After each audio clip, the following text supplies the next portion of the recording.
प्रिय साथियों, नमस्कार।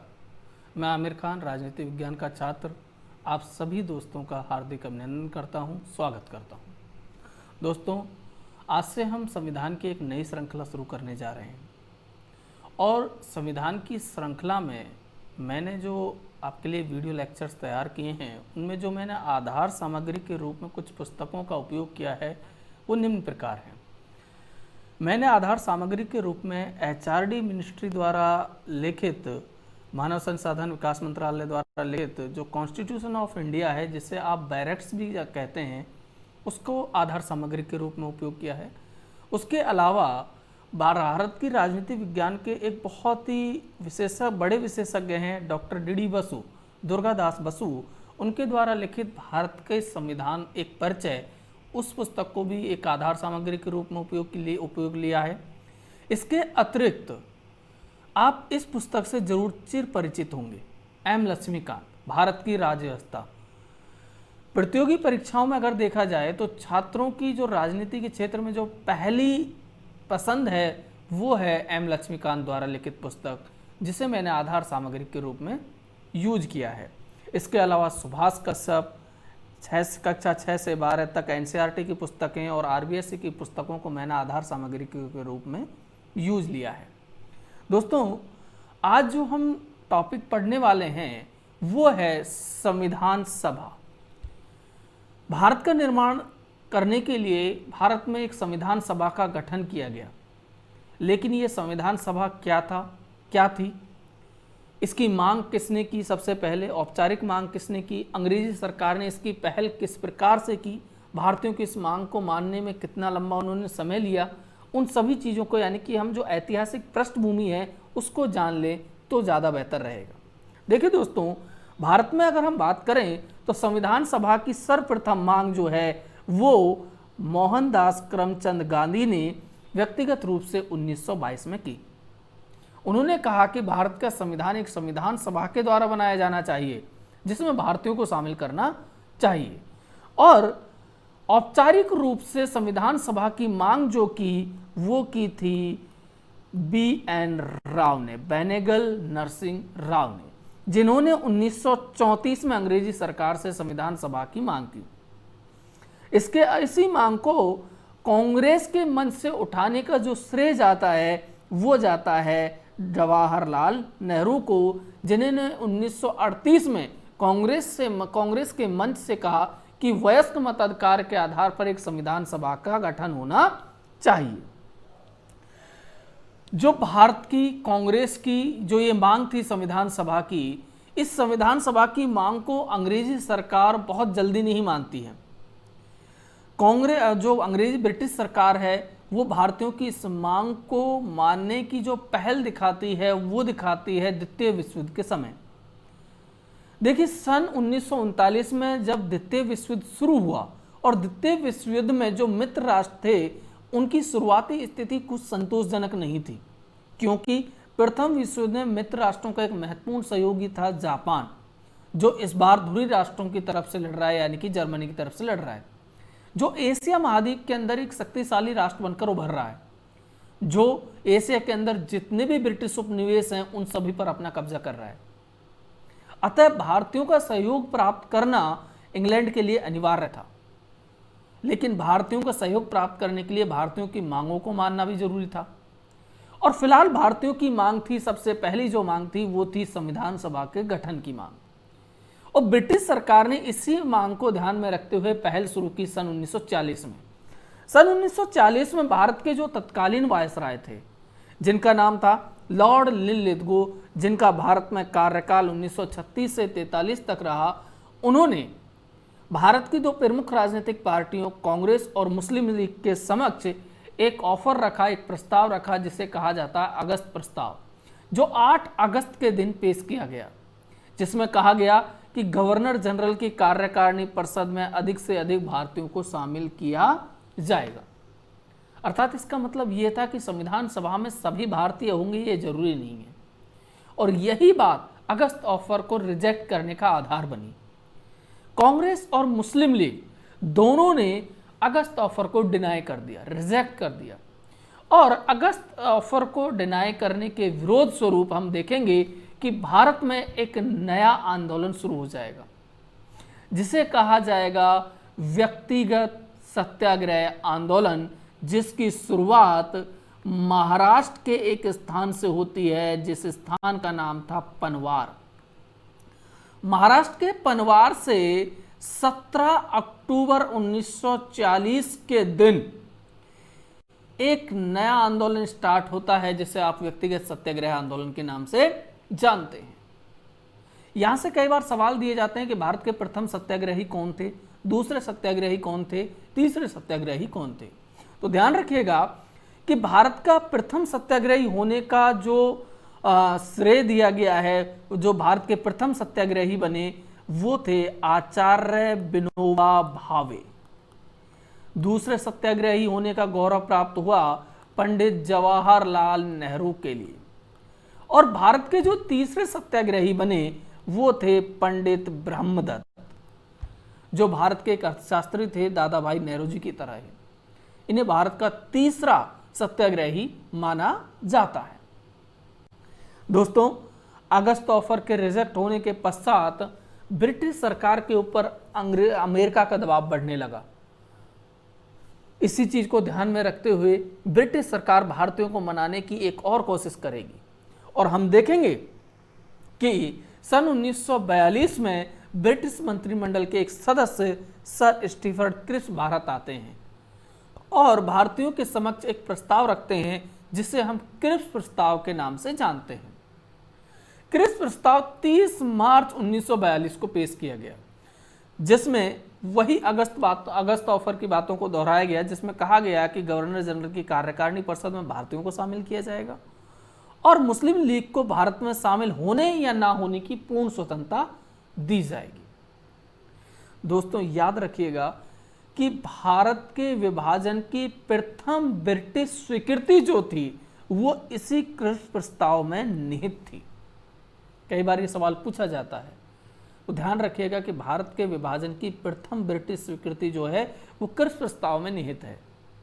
दोस्तों, इस प्रस्ताव को कांग्रेस तथा मुस्लिम लीग दोनों ने रिजेक्ट कर दिया। कांग्रेस ने रिजेक्ट किया क्योंकि इसमें जो कहा गया था कि संविधान सभा का गठन किया जाएगा द्वितीय विश्व युद्ध के पश्चात, इस बात को लेकर उन्होंने मना कर दिया। और मुस्लिम लीग ने इसको रिजेक्ट इस आधार पर किया कि इस ऑफर में पाकिस्तान के लिए एक अलग संविधान होने की बात स्पष्ट रूप से नहीं कही गई थी। अतः क्रिप्स प्रस्ताव को कांग्रेस और मुस्लिम लीग दोनों की तरफ से डिनाई कर दिया जाता है। और क्रिप्स प्रस्ताव की विफलता के परिणाम स्वरूप भारत में 9 अगस्त 1942 के दिन बंबई के ग्वालियर टैंक मैदान से एक आंदोलन शुरू होता है, जिसे आप कहते हैं क्विट इंडिया मूवमेंट। भारतीय आधुनिक इतिहास का एक बहुत महत्वपूर्ण घटनाक्रम है, बहुत महत्वपूर्ण आंदोलन है, भारत छोड़ो आंदोलन, जिसे अगस्त क्रांति के नाम से भी जाना जाता है। ये जो आंदोलन हुआ, इस आंदोलन का प्रभाव ब्रिटिश सरकार पर क्या पड़ा? देखिए दोस्तों, विश्व स्तर पर अगर हम बात करें तो सन 1945 में हम देखेंगे कि द्वितीय विश्व युद्ध की समाप्ति के पश्चात ब्रिटेन में आम चुनाव संपन्न कराए गए। और ब्रिटेन में आम चुनाव संपन्न जब हुए तो इन चुनावों में जो परिणाम आए वो लोगों की आशा के बिल्कुल विपरीत थे। इस बार ब्रिटेन में क्लीमेंट एटली के नेतृत्व में लेबर पार्टी की सरकार बनी, श्रमिक दल की सरकार बनी, और कंजर्वेटिव पार्टी जो चर्चिल के नेतृत्व में लड़ रही थी वो कहीं ना कहीं हार जाती है। लेबर पार्टी जो थी वो उदारवादी विचारधारा की एक राजनीतिक पार्टी मानी जाती है, और क्लीमेंट एटली जो थे वो नए ब्रिटिश प्रधानमंत्री बनते हैं। और क्लीमेंट एटली जब नए ब्रिटिश प्रधानमंत्री बने तो उन्होंने 14 मार्च 1946 को, ये डेट जरूर याद रखिएगा, 14 मार्च 1946 को ब्रिटेन के हाउस ऑफ कॉमन्स में एक घोषणा की। उन्होंने कहा कि भारत में संविधान सभा के गठन के लिए एक कैबिनेट मंत्रिमंडल या मंत्रिमंडल मिशन कह लीजिए, कैबिनेट मिशन कह लीजिए, उसका गठन किया जाएगा। अर्थात कैबिनेट मिशन का गठन होता है 14 मार्च 1946 को। दोस्तों ये जो कैबिनेट मिशन है, कैबिनेट मिशन भारत आता है, इस कैबिनेट मिशन की भारत आने की जो तिथि है वो है 24 मार्च 1946। 24 मार्च 1946 को ये जो कैबिनेट मिशन है ये दिल्ली पहुंचता है और इस कैबिनेट मिशन में 3 सदस्य थे। इनके नाम आपको जरूर याद रखने होंगे। देखिए कैबिनेट मिशन जो है इसमें 3 सदस्य कौन कौन है ये समझिएगा। देखिए सबसे पहले जो व्यक्ति हैं जो कैबिनेट मिशन के अध्यक्ष भी थे, ये अध्यक्ष जरूर याद रख लीजिएगा। अध्यक्ष जो हैं वो हैं लॉर्ड पैथिक लॉरेंस, जो इस समय भारत के सचिव भी हुआ करते थे, यानी कि भारत के मंत्री हुआ करते थे। दूसरे व्यक्ति थे सर स्टीफर्ड क्रिप्स, जो उस समय ब्रिटिश मंत्रिमंडल में व्यापार मंत्री हुआ करते थे। और तीसरे व्यक्ति थे एवी अलेक्जेंडर, एलन विक्टर अलेक्जेंडर, जो उस समय ब्रिटिश मंत्रिमंडल में नौसेना मंत्री हुआ करते थे। ये तीनों कैबिनेट स्तर के मंत्री थे, इसीलिए इसे कैबिनेट मिशन की संज्ञा दी गई। ये तीनों भारत आते हैं और ये जो कैबिनेट मिशन है ये अपनी रिपोर्ट तैयार करेगा और हम देखेंगे कि जो कैबिनेट मिशन है ये कैबिनेट मिशन 16 मई, देखिए ये डेट जरूर याद रखिएगा, बहुत इंपॉर्टेंट डेट है, 16 मई 1946। 16 मई 1946 को कैबिनेट मिशन जो है वो अपनी रिपोर्ट पेश करता है। वो अपनी रिपोर्ट में कहता है कि भारत में एक संविधान सभा का गठन किया जाएगा जिसमें सदस्यों की संख्या होगी 389, 389 सदस्य इसमें होंगे। तो सवाल ये उठता है कि 389 ही क्यों, 390, 490, 500 ऐसा क्यों नहीं? तो ध्यान रखिएगा कैबिनेट मिशन ने अपनी रिपोर्ट में जनसंख्या को आधार बनाया और उन्होंने कहा कि भारत की प्रत्येक 10 लाख जनसंख्या पर संविधान सभा की 1 सीट अलॉट की जाएगी। और इस समय 1940 के भारत में भारत की जनसंख्या लगभग 40 करोड़ थी। इसी आधार पर भारत में जो संविधान सभा की सीटें निकल के आई उनकी संख्या थी 389 सीटें। ये 389 सीटें जो होंगी ये निर्वाचित होंगी या मनोनीत होंगी या दोनों प्रकार की होंगी, तो इसे समझते हैं। देखिए हम देखेंगे कि जो कैबिनेट मिशन है वो अपनी रिपोर्ट में कहता है कि भारत में 389 सदस्यों की संविधान सभा गठित की जाएगी जिसमें 296 सीटें ली जाएंगी ब्रिटिश प्रांतों से। देखिए दोस्तों उस समय भारत के अंदर 2 तरीके के प्रांत हुआ करते थे। एक होते थे ब्रिटिश प्रोविंस, यानी कि ऐसे प्रांत या ऐसे ब्रिटिश प्रांत जहां अंग्रेजों का सीधा शासन हुआ करता था, और दूसरी ऐसी रियासतें थी जहां राजा महाराजा होते थे, वो मध्यस्थता की भूमिका निभाते थे जनता और ब्रिटिश सरकार के मध्य, जिन्हें रियासत कहा जाता था। तो कैबिनेट मिशन ने कहा कि 296 सीटें उस समय जो भारत के जो, एक मिनट दीजिएगा प्लीज, भारत के ब्रिटिश प्रांतों से ली जाएंगी और 93 सीटें भारत के देशी रियासतों से ली जाएंगी। अब देखिएगा कि आपको ध्यान रखना है, कई बार सवाल पूछ लिया जाता है कि संविधान सभा में सदस्य थे केवल निर्वाचित, केवल मनोनीत, निर्वाचित या मनोनीत, या उपरोक्त में से कोई नहीं। तो आपको याद रखना है कि जो हमारी संविधान सभा गठित की गई थी उसमें निर्वाचित तथा मनोनीत दोनों प्रकार के सदस्य थे। और ये जो 296 सीटें थी इनका डिवाइडेशन कुछ इस प्रकार से किया गया। अंग्रेजी सरकार ने तय किया कि 292 सीटें तो सीधे ब्रिटिश प्रांतों से ली जाएंगी और 4 सीटें जो हैं उस समय के जो चीफ कमिश्नरी क्षेत्र थे, जैसे आज के समय में केंद्र शासित प्रदेश होते हैं, ठीक उसी प्रकार से जो उस समय के 4 केंद्र शासित प्रदेश थे वहां से ली जाएंगी। ABCD, ए से अजमेर, बी से बलूचिस्तान, सी से कुर्ग और डी से दिल्ली, ये याद रखना। यहां से एक एक सीट लेने का प्रावधान रखा गया। ध्यान रखिएगा दोस्तों, आगे आपको याद रखना है कि जुलाई माह में, जुलाई 1946 में आप देखेंगे कि भारत की संविधान सभा की 296 सीटों पर चुनाव संपन्न कराए गए और इन 296 सीटों में से हम देखेंगे कि 208 सीटें कांग्रेस को प्राप्त हुई और मुस्लिम लीग बहुत बुरी तरीके से हारती है और 73 सीटों पर ही सिमट जाती है, जबकि बची हुई 8 सीटें जो हैं वो निर्दलियों के खाते में चली जाती हैं। ठीक है दोस्तों, ये आपको याद रखना है, ये आंकड़ा 208 यहाँ पर कांग्रेस को मिलती हैं, 73 सीटें यहाँ पर मिलती हैं। सॉरी, एक मिनट दीजिएगा।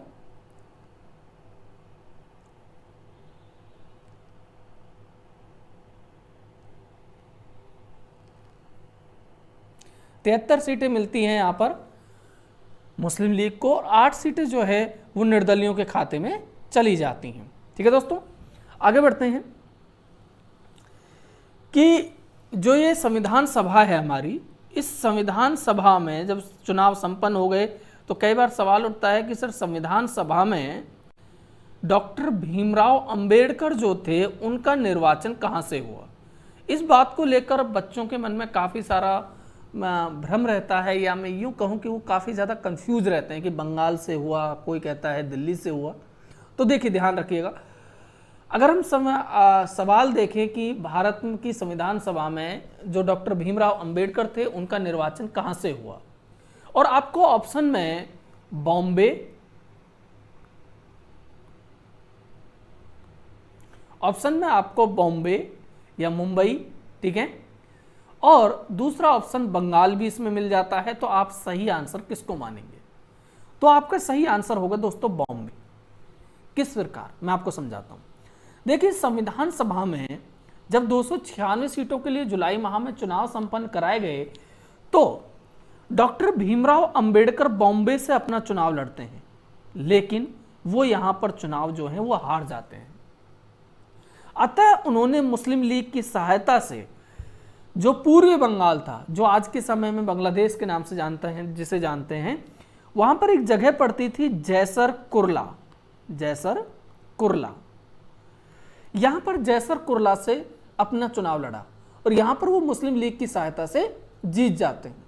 लेकिन 1947 तक आते आते भारत के विभाजन की जो स्थिति थी वो बिल्कुल स्पष्ट हो जाती है और भारत का विभाजन कर दिया जाता है माउंटबेटन प्लान के द्वारा। तो यहां पर जो जैसर कुरला जो क्षेत्र था, जो उस समय पूर्वी बंगाल का हिस्सा हुआ करता था, ये पूर्वी पाकिस्तान में चला जाता है। अब ऐसी स्थिति में उनका निर्वाचन रद्द किया जाएगा। तो ऐसी स्थिति में क्या हुआ, तो जैसर कुरला जब पाकिस्तान में चला गया तो उस समय भारत के संविधान का जिन्होंने प्रारूप तैयार किया, बहुत महत्वपूर्ण व्यक्ति हैं जिनका नाम है BN राव, बेनेगल नरसिंह राव। उन्होंने डॉक्टर राजेंद्र प्रसाद को ये चिट्ठी लिखी कि संविधान निर्माण में डॉक्टर भीमराव अंबेडकर का योगदान बहुत महत्वपूर्ण है, उनका संविधान सभा में होना बहुत जरूरी है। ऐसी स्थिति में डॉक्टर राजेंद्र प्रसाद ने बॉम्बे के जो प्रधानमंत्री थे, जी हाँ दोस्तों, उस समय प्रधानमंत्री पद हुआ करता था, ना कि मुख्यमंत्री। बॉम्बे के प्रधानमंत्री थे BG खरे। BG खरे को पत्र लिखा और BG खरे ने उस पत्र के आधार पर पूना जो क्षेत्र है, पूना निर्वाचन क्षेत्र में श्रेयस जैकर की जो सीट थी उसे वहां पर उनसे इस्तीफा देकर खाली करवाया और यहां पर उपचुनाव कराए गए। और यहां पर जब उपचुनाव हुए तो डॉक्टर भीमराव अंबेडकर पुनः पूना सीट से निर्वाचित किए गए। तो दोस्तों, ध्यान आपको यह रखना है कि यदि ऑप्शन में बॉम्बे और बंगाल दोनों क्षेत्र दिए गए हैं तो आपकी प्राथमिकता बॉम्बे पर होनी चाहिए।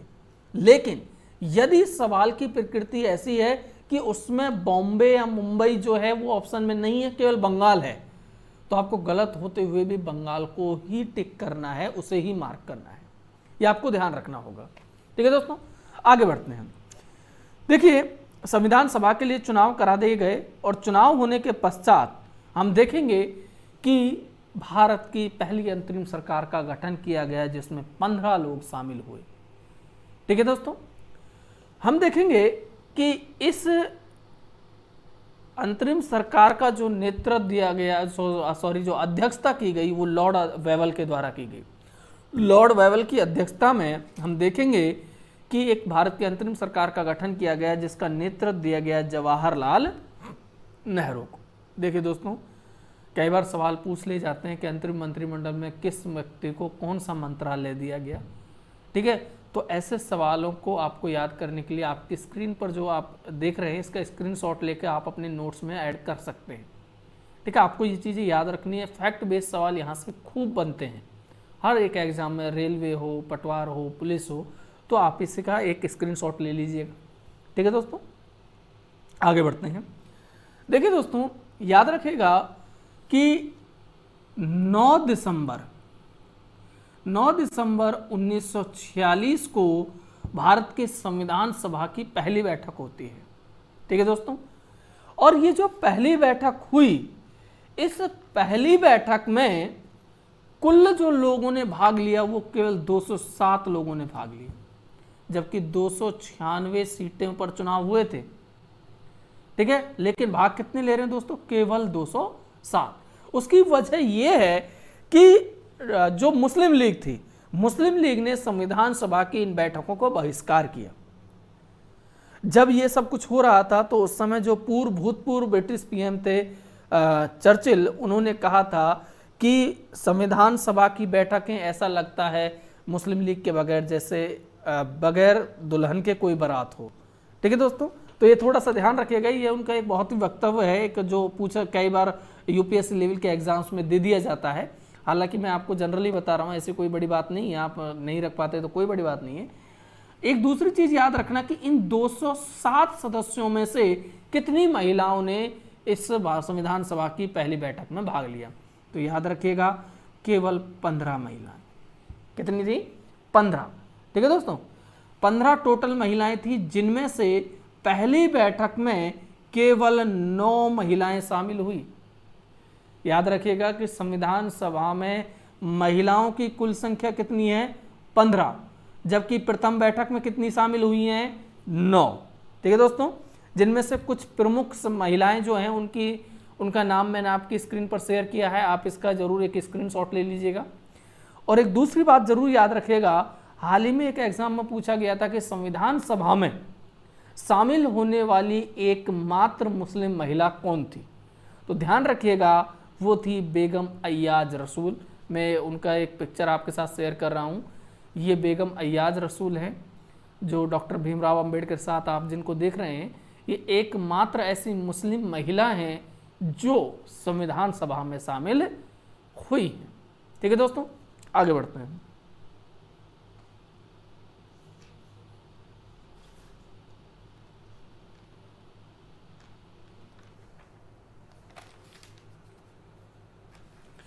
देखिए दोस्तों, यहाँ पर आप देखेंगे कि संविधान सभा जब गठित कर दी गई तो संविधान सभा के निर्माण के लिए कुछ समितियों का गठन किया गया, जो मैंने आपकी स्क्रीन पर आपके साथ शेयर की हैं। कई बार फैक्ट बेस्ड सवाल दे दिए जाते हैं कि प्रारूप समिति के अध्यक्ष कौन थे, संविधान समिति के अध्यक्ष कौन थे, अल्पसंख्यक समिति के अध्यक्ष कौन थे। तो ये कुछ प्रमुख संविधान समिति आपकी संविधान सभा की समितियाँ हैं जो आप देख सकते हैं। इनमें से जो सबसे महत्वपूर्ण समिति है वो है प्रारूप समिति, जिसकी अध्यक्षता की थी डॉक्टर भीमराव अंबेडकर ने। याद रखिएगा, ये जो प्रारूप समिति है, इस प्रारूप समिति का गठन जो होता है वो होता है 29 अगस्त 1947 का। देखिए दोस्तों, कई बार सवाल पूछ लिया जाता है कि प्रारूप समिति का कार्य क्या था। क्या प्रारूप समिति ने भारतीय संविधान का प्रारूप तैयार किया, या फिर जो प्रारूप बनाया गया था उस प्रारूप पर विचार विमर्श करना था? तो दोस्तों ध्यान रखिएगा कि प्रारूप समिति ने भारतीय संविधान का कोई प्रारूप तैयार नहीं किया था। भारतीय संविधान का जो प्रारूप तैयार किया था वो किया था श्री B.N. राव ने। ये एक ICS अधिकारी थे जिन्होंने निःशुल्क सेवाएं दी, और केवल भारत का संविधान बनाने में ही इनका महत्वपूर्ण योगदान नहीं है, बल्कि बर्मा के संविधान को बनाने में भी इनका महत्वपूर्ण योगदान है। और B.N. राव के बारे में एक बात याद रखिएगा, ये पहले भारतीय ऐसे व्यक्ति हैं जो भारत की तरफ से ICJ में, इंटरनेशनल कोर्ट ऑफ जस्टिस में क्या हुए? नियुक्त हुए। इन्होंने जो भारतीय संविधान का प्रारूप तैयार किया, उस प्रारूप पर विचार विमर्श करने का जो कार्य सौंपा गया वो सौंपा गया था प्रारूप समिति को, जिसकी अध्यक्षता की थी डॉक्टर भीमराव अंबेडकर ने। कई बार सवाल पूछ लिया जाता है कि प्रारूप समिति में कुल कितने लोग थे। ठीक है, तो ध्यान रखिएगा प्रारूप समिति में सदस्यों की संख्या थी 6+1, यानी कि टोटल सदस्य कितने हो गए? 7।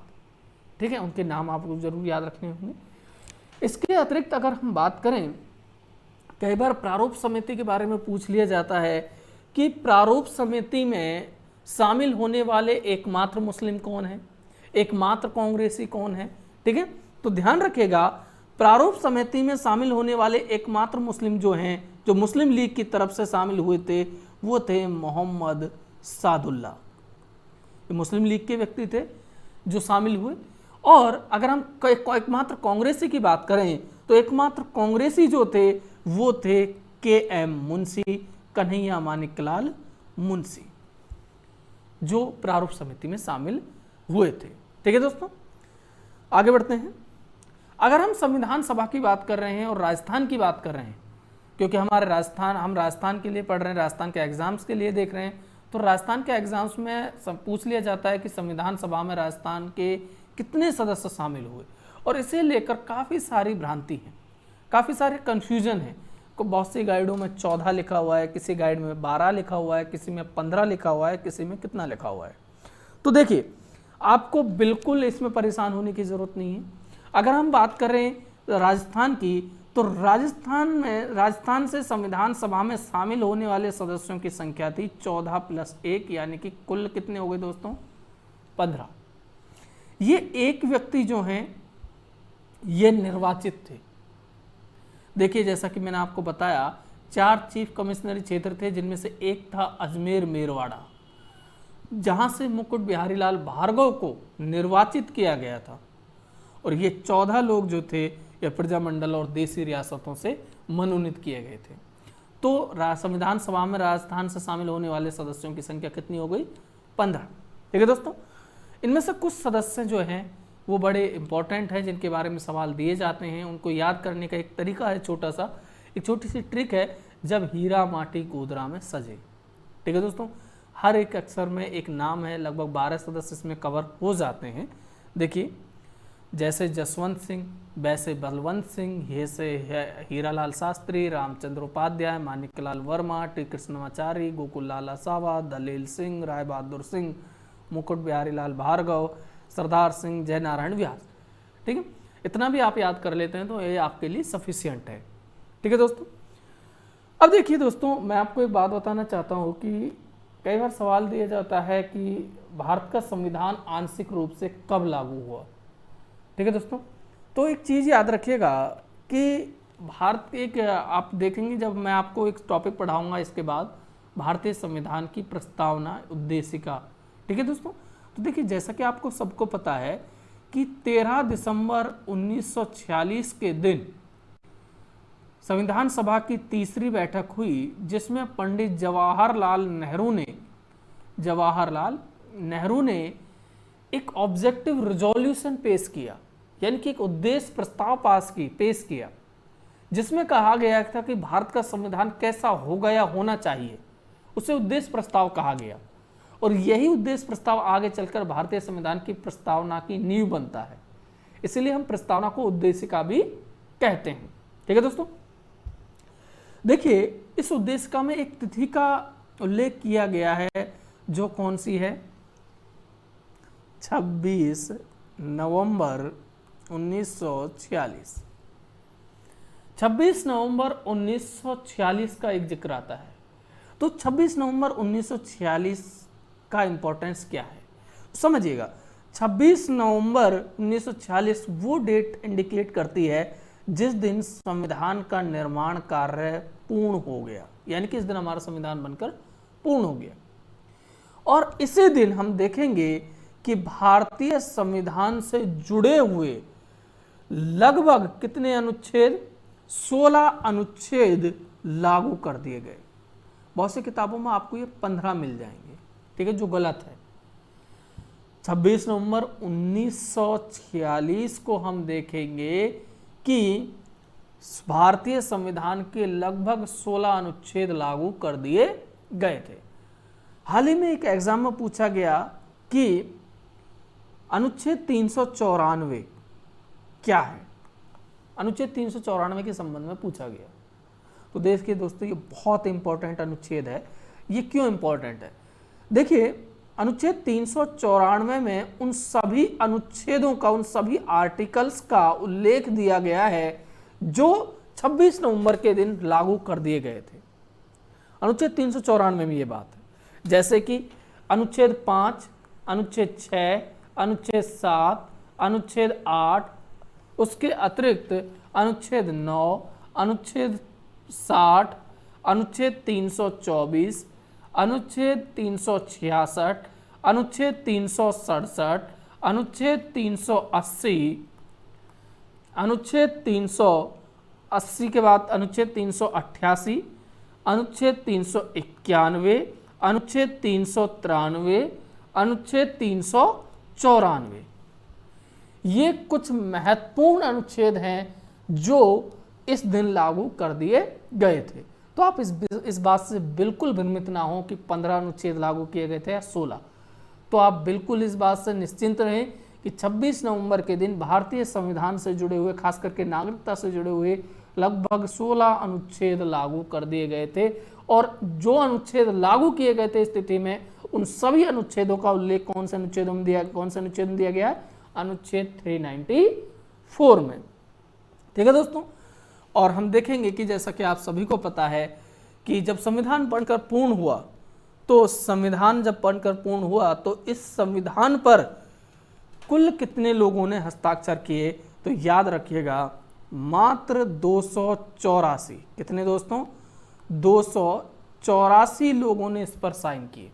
इन 284 लोगों में पंडित जवाहरलाल नेहरू प्रथम व्यक्ति थे जिन्होंने संविधान पर हस्ताक्षर किए, और डॉक्टर राजेंद्र प्रसाद अंतिम व्यक्ति हैं जिन्होंने हमारे संविधान पर हस्ताक्षर किए। ठीक है दोस्तों, उम्मीद करता हूं कि आपको ये टॉपिक अच्छे से समझ आया होगा। अगर आपकी कोई भी क्वेरी है, किसी भी प्रकार की कोई कह सकते हैं कि कोई क्वेरी, या फिर हम कह सकते हैं कि कोई भी आपकी सूचना हो, या फिर हम कह सकते हैं कि कोई, समझिएगा मेरी बात को, माफ़ी चाहता हूँ। इस टॉपिक से जुड़ी हुई जितनी भी आपकी क्वेरीज हैं, अगर आपको कोई चीज़ समझ नहीं आई है, किसी चीज़ को लेकर आप कंफ्यूज हैं, तो आप कमेंट बॉक्स में लिख सकते हैं, आप पर्सनल मुझे मैसेज भी कर सकते हैं। आपकी हर एक जो क्वेरी है उसका सॉल्यूशन किया जाएगा, आपको सेटिस्फाइड किया जाएगा। उम्मीद करता हूँ कि आपके लिए ये जो जानकारी है बहुत महत्वपूर्ण साबित होगी। ठीक है दोस्तों, मिलते हैं अगले एक लेक्चर में, लेकिन उससे पहले जाने से पहले जो मैंने ये जो आज का टॉपिक पढ़ाया है, इससे जुड़े हुए मैं कुछ सवाल आपके साथ शेयर कर रहा हूँ, और इन सवालों का जब हम नेक्स्ट वीडियो लेके आएंगे तो शुरू करने से पहले हम इन सवालों के आंसर देखेंगे। उससे पहले आप कोशिश कीजिएगा इस वीडियो को देखकर उन्हें हल करने की। मैं आपके साथ वो स्क्रीन पर शेयर कर रहा हूँ, आप प्लीज़ देखिएगा।